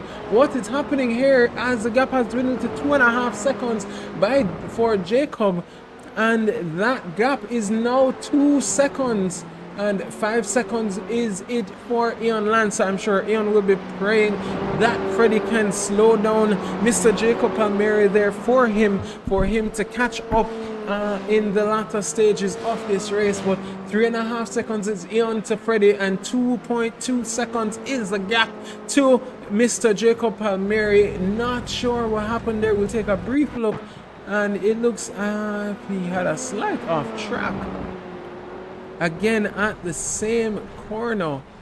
So we will continue to monitor, but 2 seconds to go. 2 seconds is the gap with 8 minutes to go. We'll continue to watch this race, ladies and gentlemen. These cars are not easy to drive, so please know that they are very much so likely to be tired. It is only 40 minutes sprint, but 40 minutes, I can tell you from experience, is very demanding, especially when you have to manage your tires. I'm sure Jacob has been trying to manage his. Well, he had that gap, seen that gap dwindle between himself and Freddie Rodriguez. Freddie Rodriguez did start on pole position, had that little outing with himself and Jaden Harrison, and now had to come from P1 to P11. Did have that safety car and had a little bit of damage. Used that time to repair with the fast repair, caught back up to the back of the pack, and had to make his way from P15, my apologies, all the way up into now P2, and the gap is now under 2 seconds as he hunts down the American Jacob Palmieri on his debut. Now was hoping, and I'm sure is still hoping, to hold off as best as possible to finish off in P1, but will have that charging Dominican Republic driver on his rear in a few moments time. Ladies and gentlemen, 7 minutes remaining. We will ride along with the charging Dominican Republic. We'll just take a brief look quickly at what's going on for the final points position between P11, P10 and P9. We did see these drivers, Mr. Eastman fighting it out with Mr. Wallace last week, and Sebastian, who is now sitting in P4 for that final P4, P5, P6 was last week, but we'll monitor this gap to see what happens there. But nonetheless, that gap has dwindled to under 1.5 seconds now between Freddie Rodriguez. What will come off the final stages, ladies and gentlemen? We did suggest that by the 6-minute mark that he would be right there on the rear bumper of Mr. Jacob Palmieri, and it might be a lot of merit due to that off track incident there by Mr. Jacob, but nonetheless the gap has dwindled to 1.3 seconds. 5 minutes remaining. Let's say 6 minutes remaining. What a defense we will be hoping for between Mr. Jacob Palmieri here and an offense by Mr. Freddie Rodriguez. Ian Lance, I'm sure, is hoping that he will be able to catch back up to the pack as they will be defending there. But what a race this has been, ladies and gentlemen. I'll give you a brief break from my voice as the hunt is now on. 1 second is the gap between P2 and P1. Let's see what is to happen, and we will watch and ride along with Mr. Freddie Rodriguez here. Has made his statement last week and is now making another one as he heads down for that P1 position from Mr. Jacob Palmieri. The gap now under a second.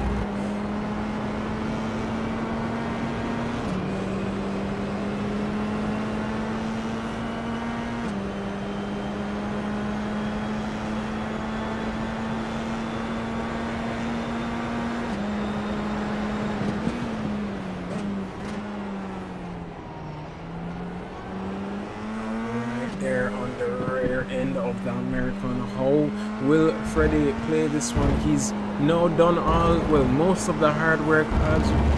As we know, it's one thing to catch, but it's another to pass. But we have seen him in the duration of this race just make some very interesting moves, some very timely dive bombs that were just working out in his favor. So we will continue to monitor him here, and he's right there on the rear, coming out on the last corner. We know he gets a very good run up here, takes as wide of an exit, uses up that green section up the exit curve, and will be right there on the rear of Jacob Palmieri, now trying his best to see where he can maybe force a mistake, and his tires must be feeling it. But nonetheless, his pace has been astronomical as he's even set his fastest lap only a few laps ago with a 128.895. So this Dominican Republic driver, we saw him in Assetto Corsa Competizione as a dominant figure, and is now making himself very much so prominent in this final stages. Only 3.5 minutes remaining to go, ladies and gentlemen. Put your hands together for Freddie Rodriguez, who is now just taking a little look, just to give you a little moment's thought to think, hey, maybe a driver will be, maybe we can force Mr. Jacob Palmieri into a mistake. The American now has that white Formula 4 car right there in the mix. He has been saving his tires, I'm sure, had a few offs, but nonetheless will be trying his best to try and protect this P1 position in his debut here at the JSRA. What a race this has been, and the gap now, unfortunate for Mr. Ian Lance, he did lose out there between himself and P2, but now the gap has dwindled to only a 1/10 of a second. Jacob now going defensive and hugging that inside line. Is Freddie thinking to force himself down the inside line? Yes, he was, but no, not enough time there. So Jacob trying to be as defensive as he could possibly be, but there they go as they head now into turn 2, out of turn 2 into turn 3 by that fast left chicane. We saw him mount an attack here earlier with Michael Charles. Will he try again? And yes, he does throw a move on the inside line. There it goes. This Freddie Rodriguez hugs that inside line. Jacob could not do anything, but again, coming out of this corner, they do hug that inside line. Jacob does now have the I believe that is, I can't tell by the camera angle, but yes, that does look like he has the outside line and Freddie, but coming out of this corner, he will have the inside line if Freddie permits, but no, it is or does look like the move has stuck, and Freddie Rodriguez, after starting in pole position, finding himself running off track, ending up in P11, finding himself in an incident. Safety car saved him, brought him back into P14, had to fight all the way back from the pack, finds himself in P1. What a drive that has been. Jacob Palmieri in P2 currently had a 7-second gap to the chasing Ian Lance, but now has dwindled to having to fight back now into P2 position, but still an amazing feat, an amazing defense, but what an amazing move there for Freddie Rodriguez in the latter stages. 26 seconds or 46 seconds remaining to go in this race, and the gap has extended to a second, and this, as we've stated, is the desperation zone. But what a move there by Mr. Freddie Rodriguez, and my overtake of the day. He's made some moves, stick here, there, and everywhere, but now has made the final and the most critical move here this evening. What a performance here by the Dominican Republic driver, finishing off, and I mean, it's not over as yet, but will be coming around. I am seeing a yellow flag there in that corner, so not sure what's going on there for P9 of Julia. Is it Julia Narcissus? No, it is not sure what's happening, but I am noticing a yellow flag.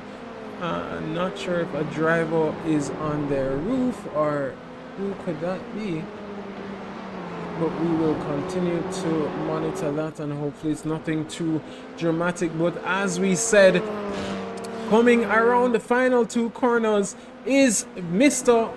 car number 22, Freddie Rodriguez Mira. The Dominican Republic made his debut last week, weaves and comes in succession for a clean sweep of last race and this week's race in P1, followed by Jacob Palmieri in P2.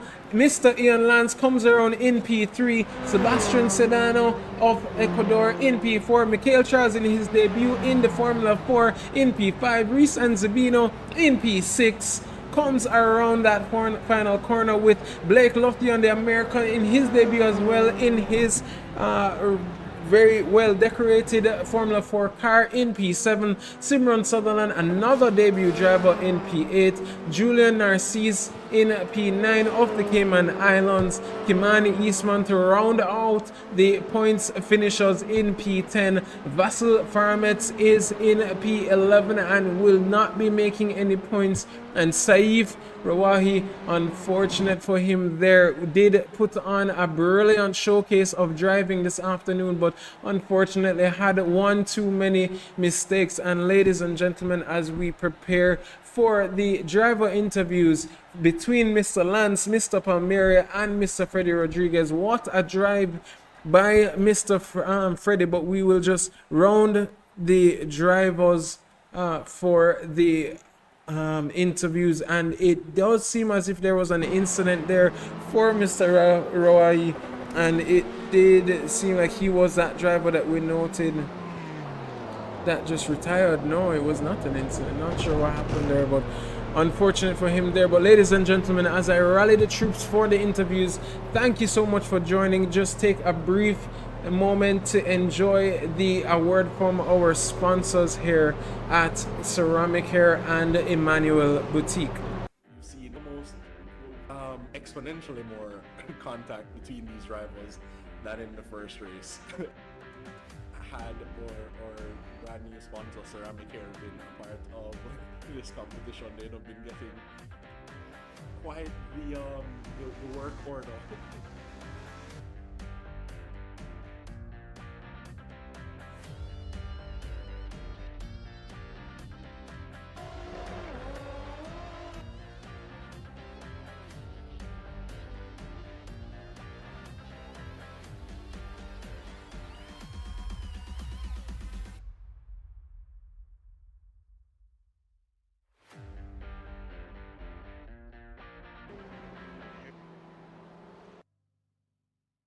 seen almost exponentially more contact between these rivals than in the first race.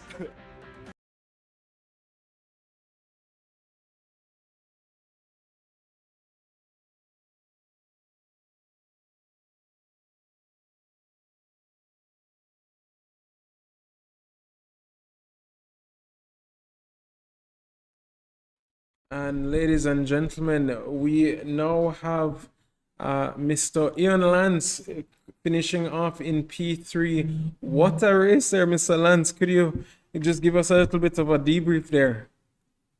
Yeah, sure. It was a fun race. Um, well, not that much fun for me because I'm not feeling well. I Oh still no. have the vertigo, Oh but no. I had to tough it out, man. I had to tough it out. That's why I didn't want to fight Freddy because I didn't want any incident. That's why I let Homeboy in first place just go. I'm like, yeah, just go because I don't want any incidents. If I can Right. finish in third place, I can really secure the championship. And I'm already not feeling good, so I don't want to waste my time, having driven for 40 minutes or so. Right. So that was my race. And I know once you let him go, what we assumed in the commentary booth was you would just let him go and just use him to pull you along and maybe see if you can mount an attack on P1 with Jacob. But nonetheless, bro, what a drive from you. Could you, I would miss what had happened at the start with the incidents. Do you have anything with that? Yeah, sure. Jaden went for the move on Freddy, and they kind of banged wheels a little bit into the heavy braking zone. Um, and honestly, I just saw him go off, and I was like, "Oh, really? Maybe I'll take it." You know, I'll take it. But yeah, I couldn't. Honestly, I was really hoping that they would have more time to battle each other out. But when that safety car came, I was like, you know what? Let's just try to get through this race because my eyes are going left and right at the same Ah, time, right. and I don't need any drama. Well, as it stands, you are the championship leader. You did come into this round with 49 points and finishing off in third. That should be a good haul of points. So we'll update the championship standings as soon as possible. But awesome running from you, sir. And as always, thank you for joining. What a showcase of talent here this afternoon. Thank you. Hopefully, I can be well enough for the next one. Definitely. And as I've said to others, I pray for safety for the coming storm that's heading down into the Caribbean. So pray for you and your family and all of your friends and everybody over there in Cayman. Likewise, brother. Bless you, Likewise. man. We'll talk Take soon. care. Yes, sir. Bye bye. Bye bye. And ladies and gentlemen, that was Mr. Ian Lance there of the Cayman Motoring Federation, current championship leader, and just clearly just took that race as simple as he could to just maintain as many points as he possibly could. But nonetheless, now we do have Mr. Jacob Palmieri. I'm praying I've been saying your name correctly, sir. Can you hear me? Sounds good to me. How you doing, bro? Good, good. Thank you so much for joining and making your debut here at the JSRA. Quickly, we'd just love to hear what was your experience here in your first race.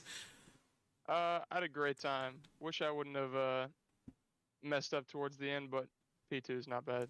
P2 I'll is take not it. bad. Could we just ask you briefly on that run up? I mean, I'm sure you saw the gap closing between yourself and Freddie there, and I saw you putting on some really good defense up until that final.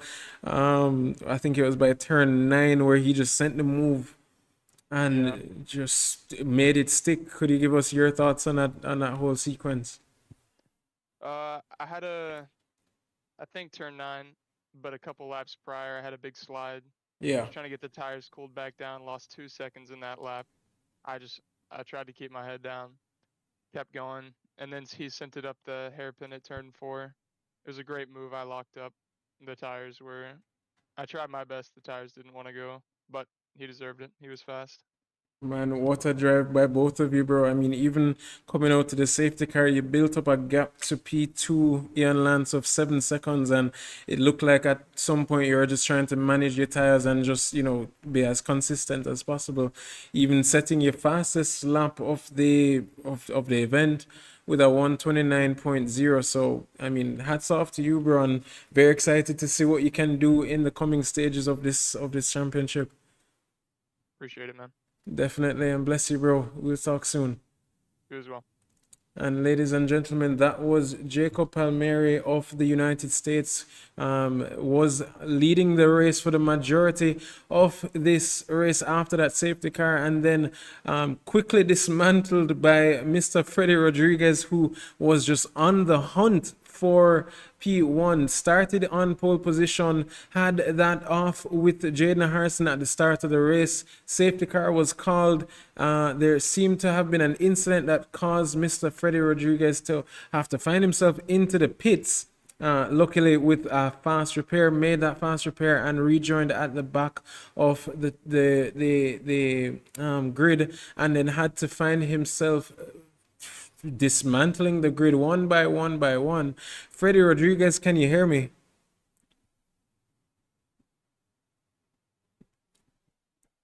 Not sure if you have push to talk enabled.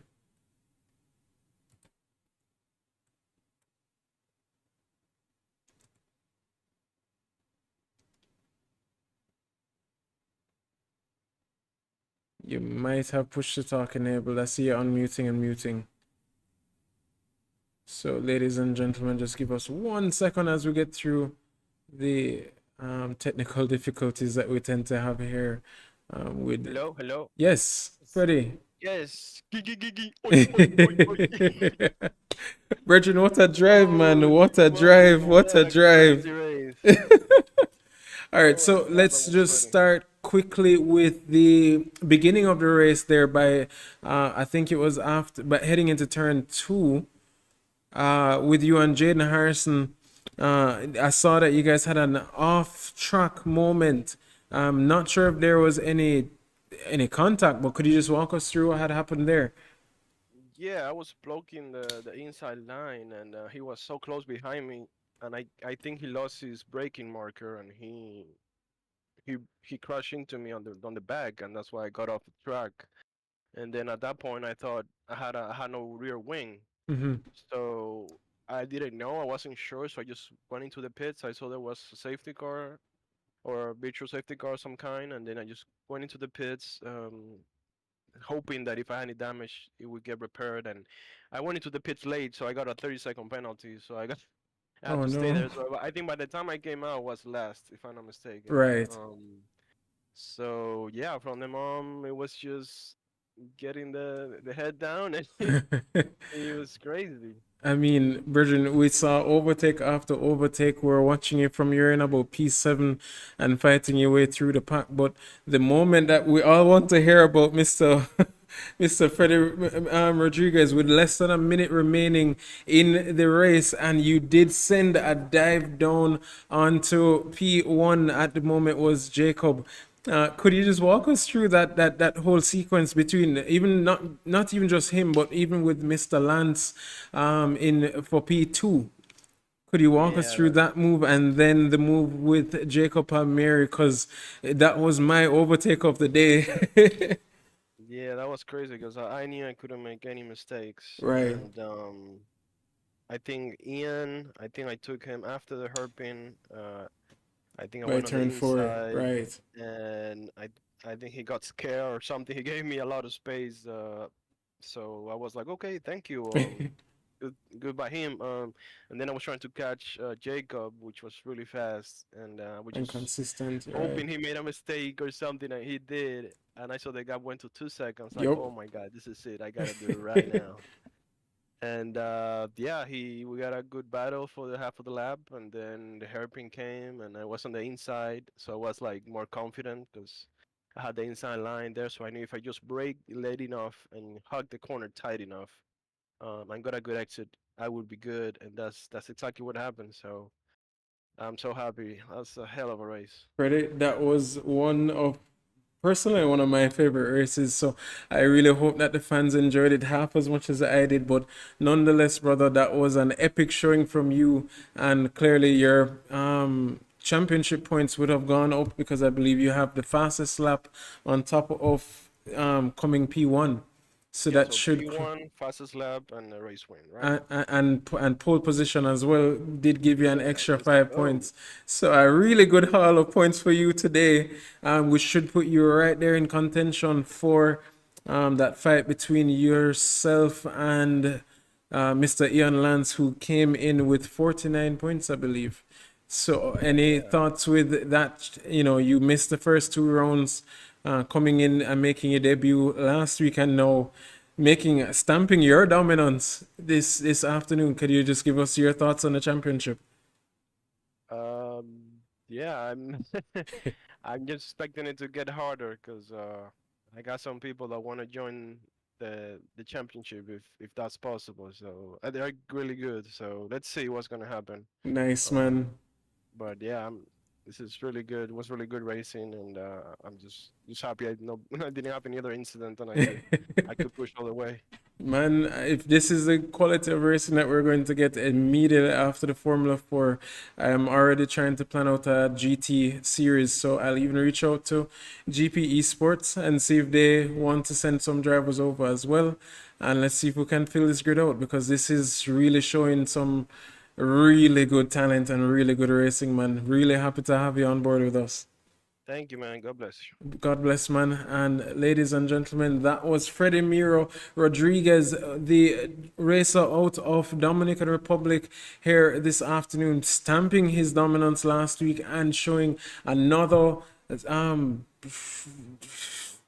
state of dominance here at Okayama Circuit. We do have 2 rounds remaining. One is next week at Tsukuba with a very high chance of a downpour, not like what we saw at Sebring, but followed by Spa-Francorchamps as the series finale. And then, as we discussed earlier, we will be looking to maybe and possibly have another GT series here on iRacing in the latter stages. But ladies and gentlemen, what a showing from these drivers. Thank you so much for spending your Sunday afternoon here with us as we tackled on the Okayama Circuit. I've been your host this evening, afternoon, depending on where you have been watching from. Looking forward to another showing next week with another triple header, with the finale of our Caribbean Touring Car Championship on the Friday, where we will be visiting us or capping off the Australian Tour of Mount Panorama, followed by round 3 of our Chase for Pace series on Saturday at the Snetterton Circuit, and then round 5 of the Formula 4 Championship on Sunday in the Tsukuba, at the Tsukuba Circuit. Ladies and gentlemen, I've been your host. Thank you so much for watching and spending your afternoon with me, and we will see you soon. We are coming up to as man, so there is a run. outside. Oh yeah. He tried the switcheroo. We all know what this is gonna be. You came and failed the test, you met the best, expected chess, but got monopoly.